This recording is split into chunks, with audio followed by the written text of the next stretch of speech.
Dạ vâng, em Khánh đây quý cô chú anh chị ơi. Em Khánh đây, em là Khánh nhà đất đây. Chiều ngày hôm nay thì Khánh lại tiếp tục, hôm nay mình sẽ đi thực tế một cái dự án của ngân sách nhà nước tỉnh nha anh chị. Đây là ngân sách do tỉnh cấp. Thì rất là nhiều quý cô chú anh chị đang rất là quan tâm đến gọi là khu tái định cư Ngọc Hiệp Nha Trang nha anh chị. Thì khu tái định cư này á thì nằm ở tại khu vực ở phía tây thành phố, thuộc phường là phường Ngọc Hiệp. Thì bây giờ Khánh sẽ quay lại camera và review và đánh giá gọi là cái cơ hội và cái rủi ro khi mà đầu tư ở cái khu vực gọi là khu tái định cư Ngọc Hiệp nha anh chị. Bây giờ Khánh sẽ quay lại camera. Hôm nay thì Khánh đi livestream thực tế luôn. Mình có sao mình nói vậy nha anh chị nha.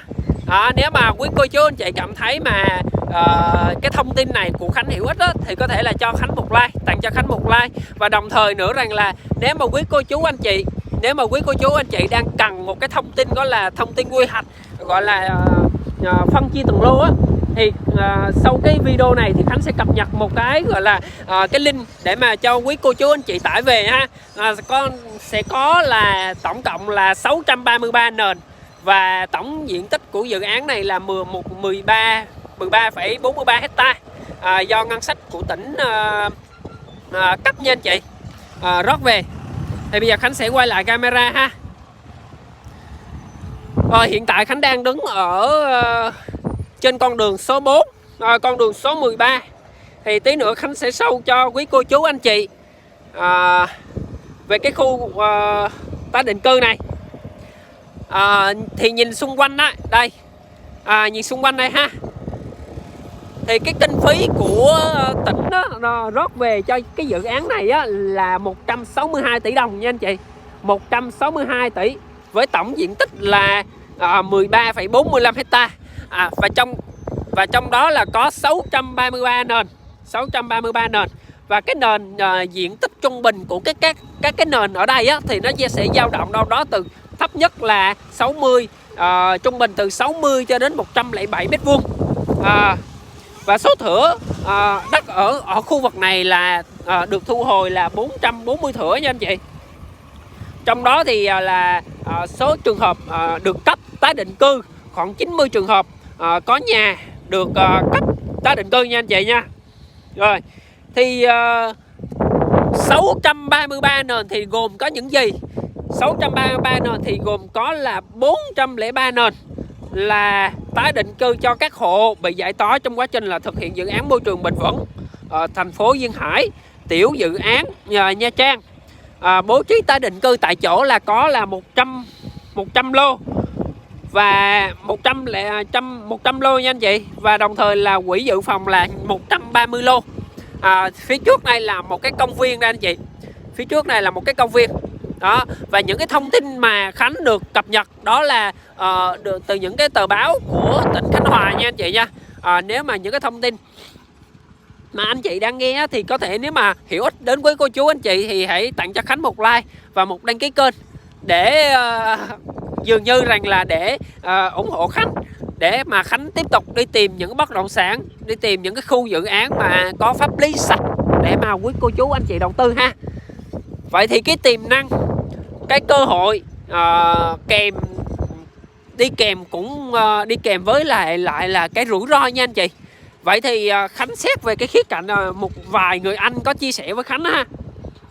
Một vài người anh có chia sẻ với Khánh thì đối với những cái khu tái định cư như thế này á, thì cái mà rất là nhiều nhà đầu tư mong muốn đó là cơ bản rằng là nó pháp lý sạch nha anh chị. Pháp lý sạch là làm sao? Là được có cái quy hoạch bài bản này, có cơ sở hạ tầng được nhà nước cấp này. Đó là rất là an tâm để mà anh chị có thể là đầu tư được. Giống như là những cái khu tái định cư như là khu Hòn Sợ nè, khu tái định cư Hòn Sợ nè. Rất là nhiều anh chị nhà đầu tư cũng đi lên từ những cái khu tái định cư như thế. Thì một trong những cái khu tái định cư, một trong những khu tái định cư mới của thành phố Nha Trang hiện bây giờ rất là nhiều nhà đầu tư quan tâm. Đó là một trong những cái cơ hội để mà quý cô chú anh chị nhà đầu tư thay đổi cái vị thế của mình và là một trong những cái điểm để mà quý cô chú anh chị đầu tư ở cái khu vực này. Đây là người ta đang làm đường đây anh chị. Đó, cắm cọc hết rồi. Cắm cọc hết rồi. Anh chị đang xem video thì tặng cho Khánh một like đi ạ. Hoặc là share dùm cho Khánh cái video này đến hội nhóm bạn bè người thân của mình đang quan tâm đến khu tái định cư Ngọc Hiệp Nha Trang ha. Thì Khánh xin nói lại ha. Tổng diện tích của khu tái định cư này là 13,45 hecta. Đó, đường này là đường chắc Khánh nghĩ rằng là tính luôn vỉa hè luôn mà chắc phải 7 mét. Đường này chắc phải 7 mét. Đó.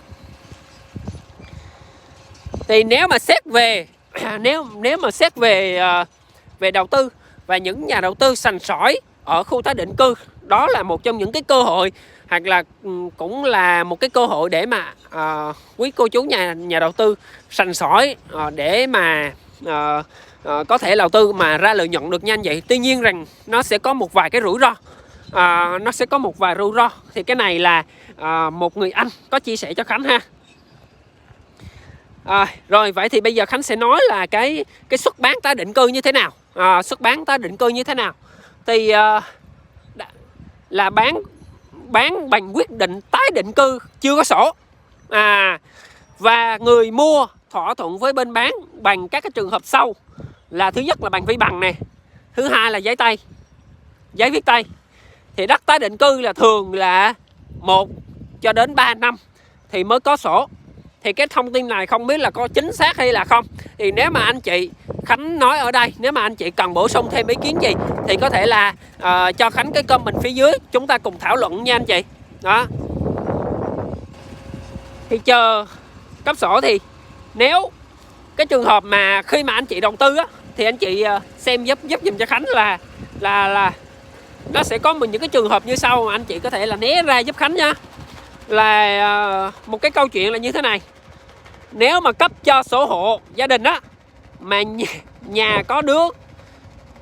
mà có đứa con mà đâu đó tầm khoảng 16-17 tuổi á, mà 2 năm sau nhà nước mới cấp sổ á, thì lúc đó là con của cái người gia đình mà cấp tái định cư á, là 19 tuổi thì không ra công chứng mua bán là không sang tên được nha anh chị.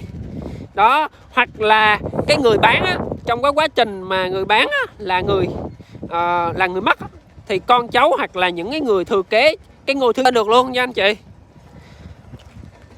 Và ở đây thì không nói về giá đất cao hay là thấp. Hiện tại là người dân chỉ là mới là bốc thăm, chưa biết giá là bao nhiêu, chỉ biết nôm na là giá tầm khoảng từ 9 triệu thì dân vẫn đang than rất là cao. Đấy là một trong những cái mà Khánh nắm được cái thông tin thôi. Thì Khánh nói sơ qua ha. Phía bên Tây Khánh Trị đây, phía bên Tây Khánh Trị đó là trạm y tế. Thì bây giờ Khánh sẽ show ra quý cô chú anh chị cái bản đồ quy hoạch của tái định cư Ngọc Hiệp.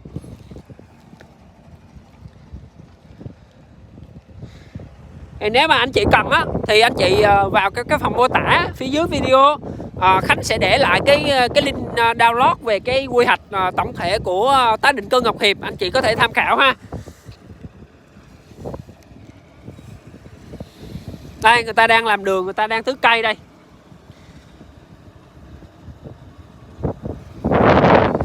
Dạ đây quý cô chú anh chị, mình đang đứng ở trên con đường số 13 và bên này á, bên này nè, bên này sẽ là quy hoạch là gì? Quy hoạch là dự án trung tâm ứng dụng tiến bộ khoa học và công nghệ Khánh Hòa. Bên này là trường Lương Đình Của đó anh chị. Bên phía Tây Khánh Trị đây là con đường trường Lương Đình Của và trường tiểu học Ngọc Hiệp. Rồi tiếp tục ha. Đối diện anh chị sẽ là trạm y tế. Đối diện anh chị sẽ là trạm y tế bên này. Bên này sẽ là công viên. Hiện tại mình đang đứng ở đây nè anh chị. Đó, mình đang đứng chính giữa này nè. Đó, ở đây là công viên. Bên này là đây là cấp tái định cư đây. Đây là một lốc này. Một lốc này, hai lốc này. Đó. Và mình sẽ dưới này sẽ là cũng là đất luôn. Đó, hiện tại là giai đoạn 1 là đang làm khu vực này. đó, và giai đoạn 2 là sẽ làm ở dưới kia. Đó, thì trước mặt anh chị đó là biển đó, những cái tòa nhà cao cao đó là biển đó anh chị.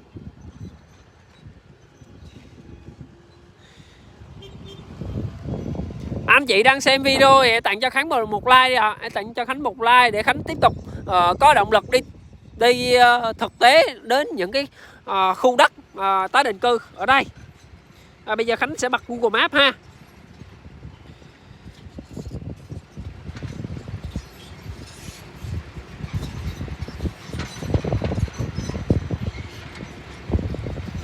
Đây, hiện tại thì Khánh đang đứng ở đây nè anh chị.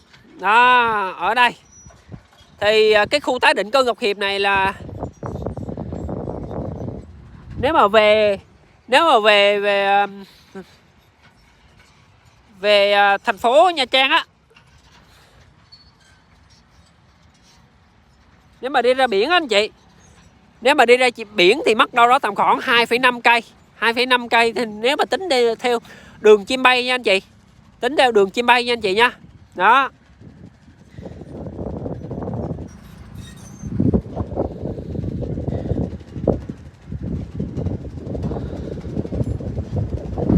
và cách cái khu đô thị Vĩnh Niệm Trung của chúng ta là đâu đó tầm khoảng 1 cây, đi tầm khoảng 1 cây nha anh chị nha. Đó, 1 cây Vĩnh Niệm Trung đây, con đường 23 tháng 10 đây, con đường 23 tháng 10 thì mất đâu đó tầm khoảng 700m. Đó là một trong những cái gọi là khu tái định cư mới của thành phố Nha Trang. Rồi nếu mà quý cô chú anh chị mà muốn tham khảo thêm về cái gọi là bản đồ phân lô á, thì Khánh có thể là để cái phần mô tả phía dưới video, anh chị chỉ cần bấm tải về thôi, file PDF.